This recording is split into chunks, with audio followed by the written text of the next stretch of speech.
Yo, what's up guys? Magandang umaga. Tanghali man o gabi, saang sulok ka man naroon, sa mundong ibabaw na ito. Alright, at dito mag-opinyon tayo.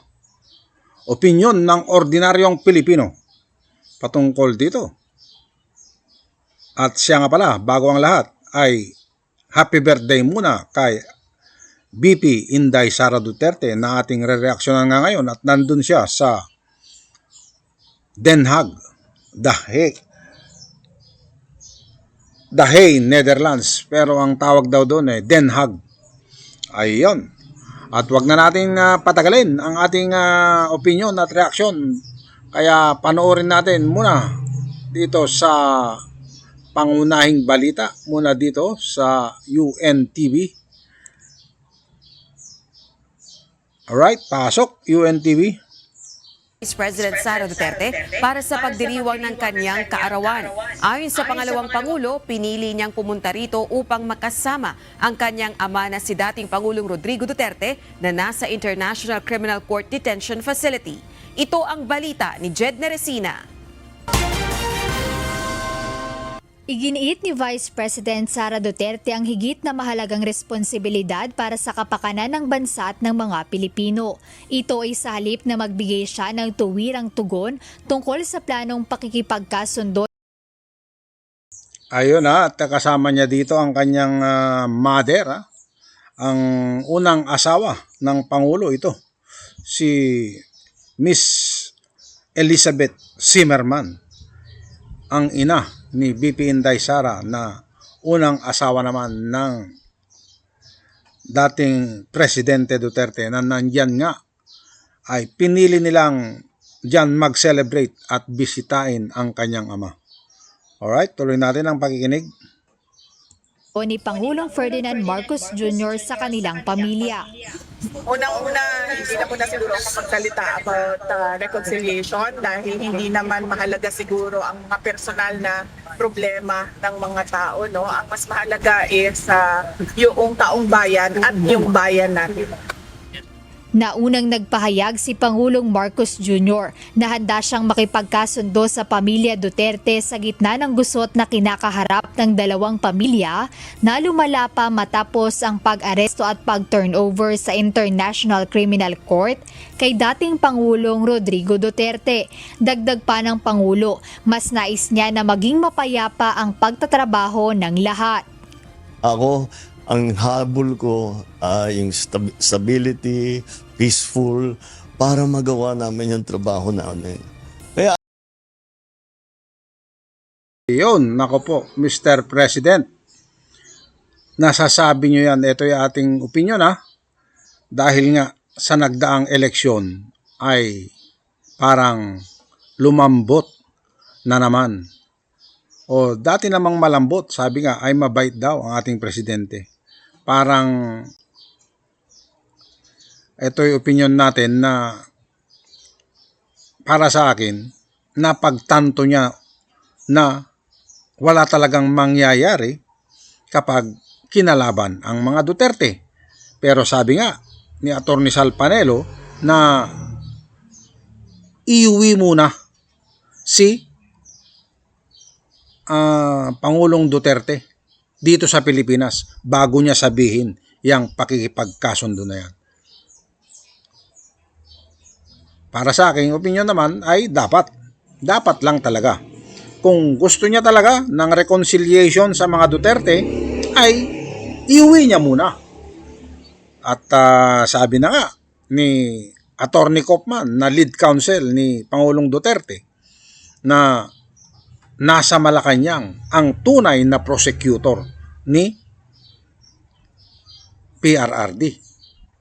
Na ang ibig sabihin ay ang Malacanang ang talagang utak sa sinasabing pagkidnap sa dating Pangulong Duterte. Ito'y opinion natin na totoo. Ako'y naniniwala kay Atty. Kopman na sabi nga nila, kung ayaw ng presidente dahil yung mga kumidnap sa sinasabing pagkidnap kay Pangulong Duterte ay mga bataan niya. Kumbaga, siya ang in command, commander-in-chief. Commander-in-chief siya ni Torre, ni Marbel, at kung sino-sino pa, si DOJ Secretary. Kung ayaw niya talaga, ay hindi magaganap ang pagdala kay PRRD sa Den Haag. Alright?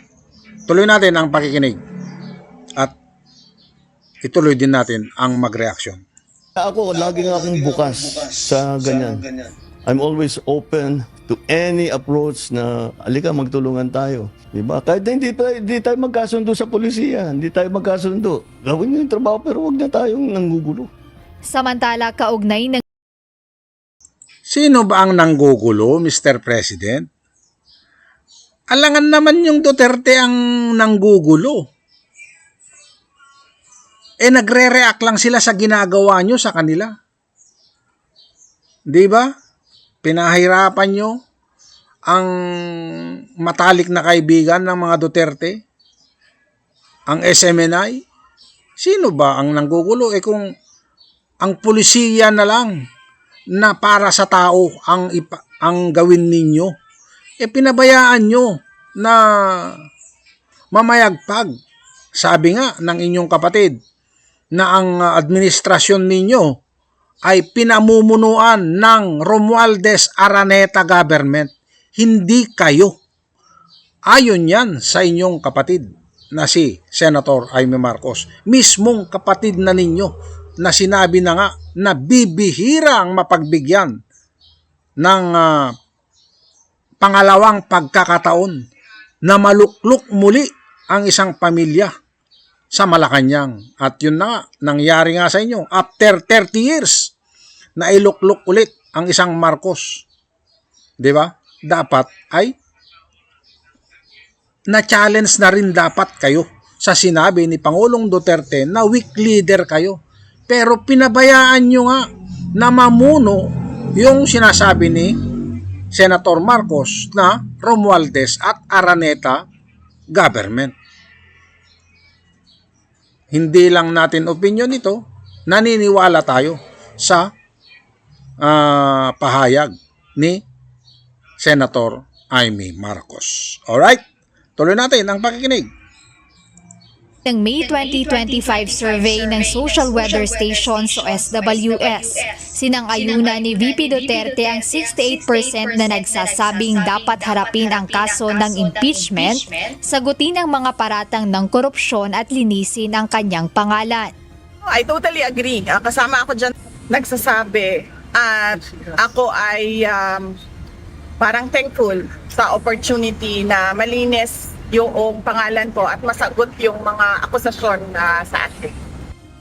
Bagamat O di ba? Pumapabor si BP Inday Sara na ituloy ang impeachment kasi naniniwala siyang wala siyang ginawang mali. Ang nangyari lang talaga ay pinipilit na meron siyang ginawang korupsyon na maliwanag na report ng COA na yan ay notice of notice of disallowance, di ba? Ibig sabihin parang kaya binigyan ng notice of disallowance yung kanilang isinumiting mga dokumento ay ibig sabihin may discrepancy. Kaya nga disallowance Pero ibig sabihin yan, hindi pa yung korupsyon na pwedeng sagutin ng 6 months. Yan yung iginigit ni Congressman Marcoleta na ngayon ay Senator-elect na base rin sa aking opinion ay maganda na siya ang maging Senate President. Kung sakali man, dahil napakapatas ni Kong Marcoleta na ngayon ay Senador Marcoleta na, ay napakapatas ng kanyang pamamalakad. Siya ay angkop bilang isang Senate President, bagaman siya ay neophyte na tinatawag, yung baguhan, ay hindi mo, kasi nga, kung si Soto lang naman, ay hindi ko ipagpapalit si Marcoleta kay Soto, kasi si Soto, hindi siya abogado. At pinatunayan na yan ni Soto, naging Senate President na siya. Ano lang si Soto eh. Ito'y aking opinion lang din na si Soto ay isang trapo lang din. Traditional politician na rin yan kasi sumasayaw-sayaw lang yan eh. Pinabayaan ni President Duterte na mag-Senate President yan dahil si President Duterte ay hindi siya namumulitika noon siya nung panahon niya. Pinabayaan lang niya na tumakbo ang Senado sa kanilang pamamalakad. Hindi siya nakialam. Kaya hindi yan napalitan si Soto noon. Yun ang aking kumbaga sila ang nagdesisyon. Kaya ako ay pabor kay Kong Marcoleta bilang Senate President. Alright, ituloy natin ang pakikinig at mag-reaction pa tayo. Dahil sabi nga ay wala na ring bilang ang mga pumapabor ng Sara Duterte impeachment dahil mas marami na ang Duterte block sa Senado, ika nga. Lalo't ipinakita sa nagdaang eleksyon na parang yung PBBM endorsement ay hindi nagtagumpay. Alright? Inilipat din ng petsa ang pagbasa sa articles of impeachment sa June 11 na naunang itinakda kasabay sana sa pagbabalik sesyon ng Kongreso sa Lunes, June 2. Ayan, kagaya niyan. Pasensya na kayo, may-echo ha. Ayan, ipaliwanag na lang natin yung ng Senado naman. Pag-urong na naman, ibig sabihin yan ay delaying tactics na ni Chis Escudero yan na ayaw na niyang ituloy yung impeachment na yan kasi wala na silang bilang. Yun na yun eh. Hindi na mahalaga dahil nagpahayag na rin ang Pangulo na hindi mahalaga yung impeachment na yan. Kumbaga, pero ang tunay na dahilan dyan, ito'y base sa ating opinion ng isang ordinaryong Pilipino na wala na talagang bilang ang mga senador na magko-convict kay BP Sara Duterte. Yun ang talagang alam natin na katotohanan. Kaya itong si Chis Escudero ay dinedelay-delay na lang niya. At meron pang issue na yung mga may issue na merong rules sa Senado na kung ano yung mga maiiwan sa 19th Congress ay hindi na pwedeng dalhin sa 20th Congress. Nang sinasabi ay lahat ng hindi matatapos na batas o reklamo kung anuman sa nagdaang Congress, 19th Congress, ay hindi na pwedeng i-carry over sa 20th Congress. 20th Congress na yata itong, hindi lang ako sure kung 19th Congress ngayon, at 20th Congress na yung susunod na magsisimula na nga sa July 1. Alright? Kung June 11, magbabasa sila ng articles of impeachment, 2 linggo na lang, hindi nila matatapos ang impeachment. Maliban na lang kung sura-sura, kung tawagin sa Arabo ay sura-sura. Parang yung ginawa sa Congress ng impeachment na hindi na dininig, nagbotohan na lang. Matatapos yun. Kung kunwari, pero kaya nga may mga prosecutor, may mga judges dahil talagang didinggin nila, makikinig ang taong bayan kung tama ba ang proseso. Yun. Kaya malabo nang matapos sa 19th Congress ang impeachment. Kaya yun yung sinasabi rin ni Soto na naniniwala siya na merong rules dyan sa Senado na hindi pwedeng i-carry over yung mga nakaraang nakabimbin na mga batas o anuman na nakabimbin sa 19th Congress ay hindi pwedeng i-carry over. Kailangan mag-file ng panibago. Yun, yung sinasabi niya. Alright? Ayun guys, at medyo mahaba-haba ang ating umabot na tayo ng 15 minutes, kaya dito na rin natin tatapusin ang ating opinion ng ordinaryong Pilipino.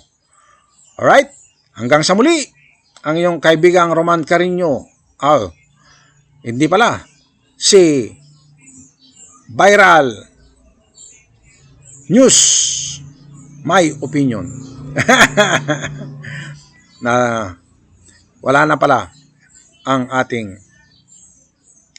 dati. Magbabalik po tayo.